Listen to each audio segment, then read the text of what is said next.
భరద్వాజ గారు ఐబొమ్మ సంబంధించి నిర్వాహకుడు ఒక అతను అరెస్ట్ అయ్యారని చెప్పేసి వార్త. అవును, ఐబొమ్మ సంబంధించి ఈ మధ్య కాలంలో చాలా అలజడి పోలీసు జరిగింది.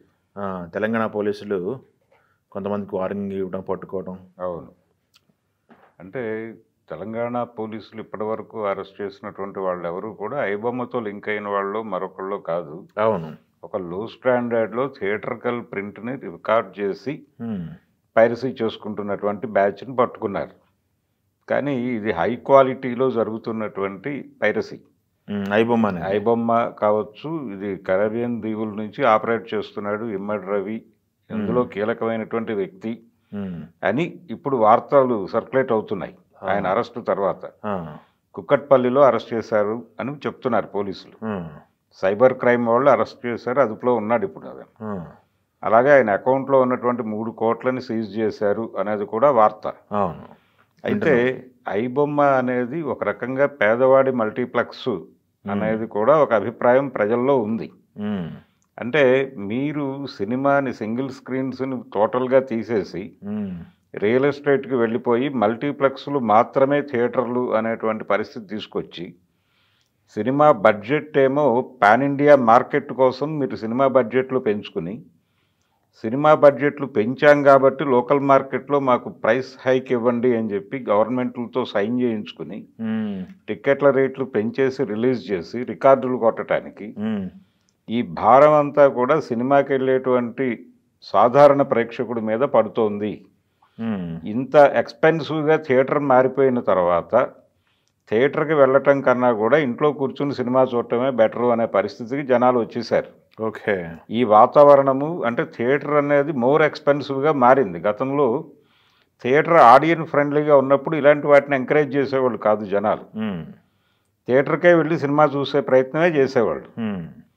ఆ రోజుల్లో కూడా పైరసీ సీడీలు ఉన్నప్పటికీ కూడా థియేటర్కి వెళ్ళటం అనేది ఎప్పుడూ జనాలు వదిలిపెట్టలేదు. అవును, కానీ ఇప్పుడు ఏం జరిగింది, అసలు సీడీ కొనుగోలు కూడా చేయకుండా ఫ్రీగా కంటెంట్ అవైలబిలిటీలోకి వచ్చింది వీళ్ళ వలన పర్టికులర్గా. రెండోది, వీళ్ళకి అంత హై క్వాలిటీ కంటెంట్ ఎలా దొరుకుతోంది అనేది ఒక లీకేజీ గొడవ అది. అవును, అది ఎక్కడి నుంచి లీక్ అవుతోంది, అక్కడ సీల్ వేయకుండా జనాలు థియేటర్కి రావడానికి కావలసినటువంటి థియేటర్ ఫ్రెండ్లీ నేచర్ డెవలప్ చేయకుండా థియేటర్ అనేది, అంటే థియేటర్లో టిక్కెట్ల రేట్లు తగ్గించారు ఒక దశలో. మల్టీప్లెక్స్లో కూడా చిన్న సినిమాలకు 112 రూపాయలే టికెట్ తీసుకున్నారు. అయినప్పటికీ ఈ 112 రూపాయలు పెట్టి లోపలికి వెళ్ళినటువంటి ప్రేక్షకుడికి లోపల స్నాక్స్ కొనేసరికి వాచిపోతుంది. స్నాక్స్ ఏంటి, వాటర్ బాటిల్స్ ఏంటి, అది బయట 20 రూపాయలకి లీటర్ బాటిల్ దొరికేది, లోపల 60 రూపాయలు పెట్టి 1/2 లీటర్ కొనుక్కోవాల్సిన పరిస్థితి ఏమిటి? మీరు 5 రూపాయలు 10 రూపాయలు పెంచుకోండి, తప్పేం లేదు. కానీ ఇంత వేరియేషన్ అసలు గవర్నమెంట్లు ఎలా అలౌ చేస్తున్నాయి అనేది గొడవ. అంటే ప్రభుత్వాలకి పర్టికులర్గా వాళ్ళ దగ్గర నుంచి వస్తున్న ఆదాయం ఏమిటి అంటే, జిఎస్టీ అనేది ఏ ప్రోడక్ట్ మీదైనా ఒకే పద్ధతిలో ఉండాలి, ఒక స్లాబ్ పద్ధతిలో. కానీ ఒక స్పెషల్ ప్రోడక్ట్గా దాన్ని ఎందుకు డీల్ చేస్తున్నారు అన్న దగ్గర నుంచి రకరకాల సమస్యలు దీంతో లింక్ అయి ఉన్నాయి. ఇప్పుడు వాటర్ బాటిల్ ప్రస్తుతం వచ్చింది కాబట్టి ఎంఆర్పి పైన మాత్రమే అమ్మాలి మల్టీప్లెక్స్లోనే ఒక రూల్ ఉంది. వాళ్ళు ఎంఆర్పి పైన అమ్ముతున్నారు. ఎంఆర్పిలో మీరు చూడండి, దానిలో కానీ 60 రూపాయలు ఓన్ మ్యానుఫ్యాక్చర్డ్ మల్టీప్లెక్స్ మ్యానుఫ్యాక్చర్డ్ అంటే దాని మీద జిఎస్టీ కడతారు వాళ్ళు, కాబట్టి అది అలౌడ్. అలా వాళ్ళు తప్పించుకుంటారు. వాళ్ళు ఇచ్చేటువంటి పాప్కార్న్ 300 రూపాయలు నుంచి 700 రూపాయల వరకు ఉన్నాయి అక్కడ. ఏంది 1400 బోర్డు చూసాను నేను, మల్టీప్లెక్స్లో పాప్కార్న్ 1400 రూపాయలు. పాప్కార్ను, కూల్ డ్రింకు ఇవన్నీ కలిపి కాంబో ఆఫర్ ఒకటి ఉంటుంది. ఈ ఆఫర్ 1700 రూపాయలు అని నేను బెంగళూరులో చూశాను. బెంగళూరు అదొక కాబట్టి 1400. పరిస్థితి చాలా దారుణంగా ఉంది లోపల. దోపిడీ అనేది చాలా, అంటే జనాలు ఆ ధరలు చూసి భయపడిపోయి ఆ థియేటర్లకు వెళ్ళటానికి షేక్ అయిపోతున్నటువంటి కండిషన్. రెండోది, ట్రాన్స్పోర్టేషన్ పెరిగింది. ఇవన్నీ క్యాలిక్యులేట్ చేసుకుని ఎందుకు థియేటర్కి వెళ్ళాలి అని అనుకుంటున్నారు. జనాలు థియేటర్కి రావటం లేదు, జనాల్ని థియేటర్కి రప్పించడానికి థియేటర్కల్ ఎక్స్పీరియన్స్ ఇవ్వాలి అని రాజమౌళి లాంటి డైరెక్టర్లు మాట్లాడుతూ ఉంటారు. ఈ థియేటర్కల్ ఎక్స్పీరియన్స్ ఇవ్వటం కోసం హై బడ్జెట్ సినిమాలు తీస్తారు. ఈ హై బడ్జెట్ సినిమాలకి మార్కెట్ గ్యారంటీ కింద వీళ్ళు పాన్ ఇండియా మార్కెట్ని చూపిస్తారు. మీరు ప్రపంచం అంతా రిలీజ్ చేసి డబ్బులు తెచ్చుకుంటున్నప్పుడు ఇక్కడ రేట్లు పెంచటం ఏమిటి అనేది ప్రశ్న. Okay okay. మీరు ఎందుకు డబ్బులు పెడుతున్నారు? గతంలో ఎందుకు టిక్కెట్ల హైక్ గురించి వెళ్ళలేదు ప్రభుత్వాల దగ్గరికి? ఇదివరకు కూడా హై బడ్జెట్ సినిమాలు ఉన్నాయి కదా. 15 లక్షల్లో సినిమాలు తీస్తున్న రోజుల్లో 30 లక్షల సినిమాలు తీసిన వాళ్ళు, 40 లక్షల సినిమాలు తీసిన వాళ్ళు ఉన్నారు కదా. సూరపనేని వెంకటరత్నం గారు లాంటి వాళ్ళు. వాళ్ళు ఏ రోజున వెళ్ళి ప్రైస్ హైక్ ఇవ్వండి మాకు అని ప్రభుత్వాలను అడగలేదు కదా. లోకల్ మార్కెట్ ఆ సినిమా సక్సెస్ మీద వాళ్ళకున్న నమ్మకంతో డబ్బులు పెట్టేవాళ్ళు. యమగోళలు ఇలాంటి సినిమాలన్నీ అలా డబ్బులు పెట్టి తీసిన సినిమాలే కదా, హై బడ్జెట్లో దేశోద్ధారకులు. అవును. కాబట్టి ఎందుకు వీళ్ళు అడుగుతున్నారు అంటే, మేము 500 కోట్లు పెట్టి సినిమా తీస్తున్నాం, 500 కోట్లకి మీకు మార్కెట్ గ్యారంటీ ఉంది అక్కడ. ఇక్కడ తెలుగు ప్రేక్షకుల మీద మీరు ఎందుకు జులుం చేస్తున్నారు డబ్బులు పెంచి టిక్కెట్ల రేట్లు? ఐబొమ్మ విషయంలో తప్పంతా నిర్మాతలదే అంటారా మీరు? అంటే ప్రాపర్గా విషయాన్ని అర్థం చేసుకోవట్లేదు. ఆ లీకేజీ అరికట్టాల్సిన బాధ్యత ఉంది వీళ్ళకి. ఓకే. ఐబొమ్మ లాంటిది మా దాన్ని అయితే కరెక్ట్గా చేయడం కరెక్టే.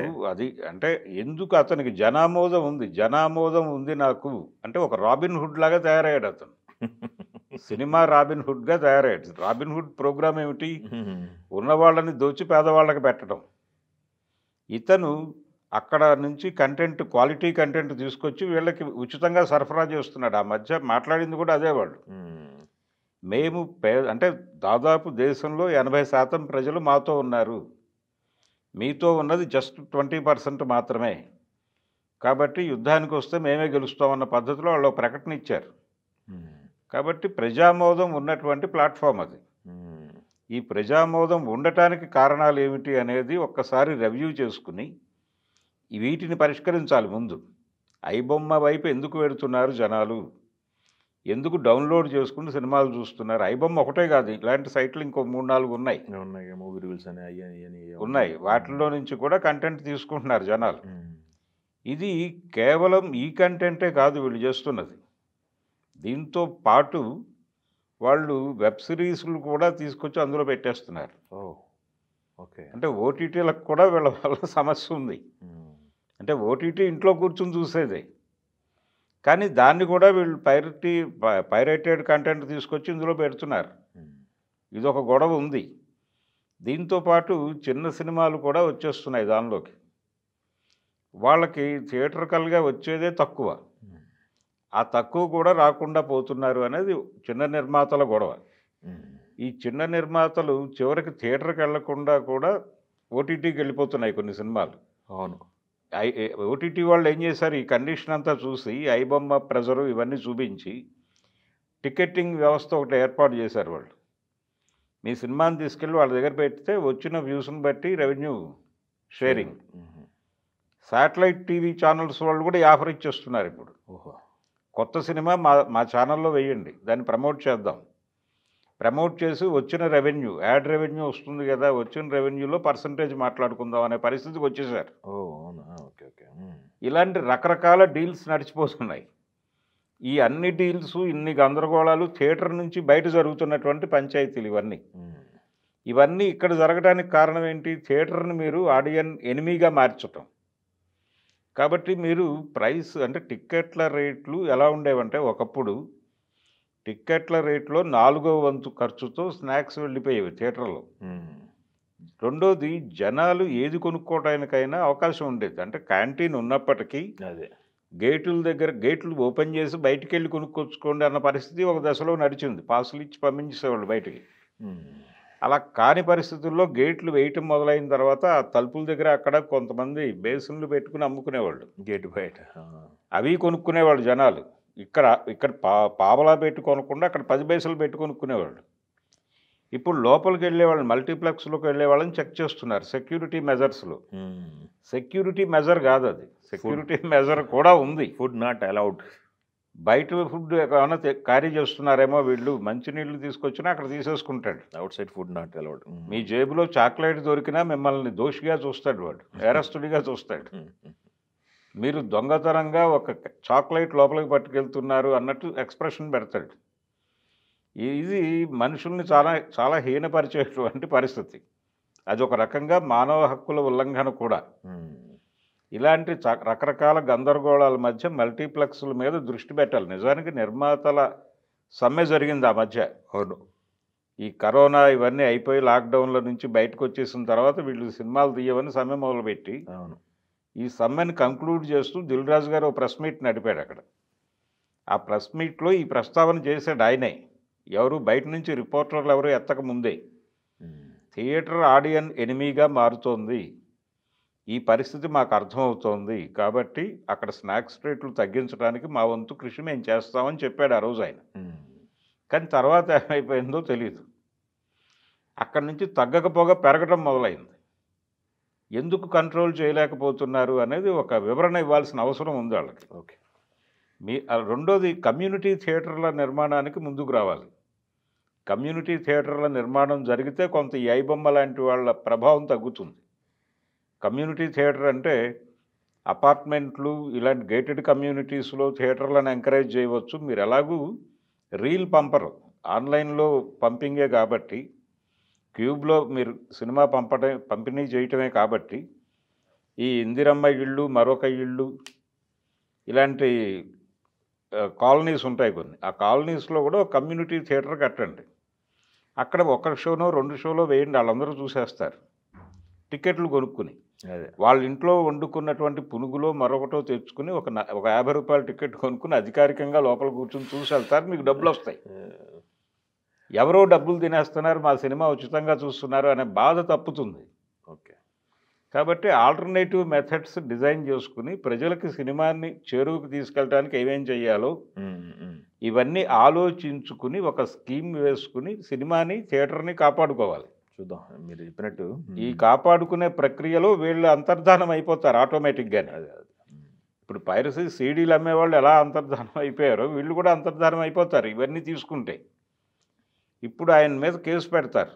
ఇప్పుడు ఇతను ఒకడే కాదు, దాని నిర్వాహకుల్లో ఇతను ఒకడు, మిగిలిన వాళ్ళు ఉన్నారు సేఫ్గానే. కాబట్టి ఈ ఇమ్మడి రవి అనేటువంటి వ్యక్తిని అరెస్ట్ చేసేసి ఐబొమ్మ టోటల్గా క్లోజ్ చేశాము అనుకుంటే కుదరదు. ఓకే. ఆయన బెయిల్కి అప్రోచ్ అవుతారు. ఒక వారం 10 రోజుల్లో బెయిల్ వచ్చేటువంటి ఛాన్సెస్ ఉండొచ్చు. బయటకు వచ్చేసి ఆయన తిరిగి కొంతకాలం ఇక్కడే ఉంటాడు ఆ కేసు తేలే వరకు.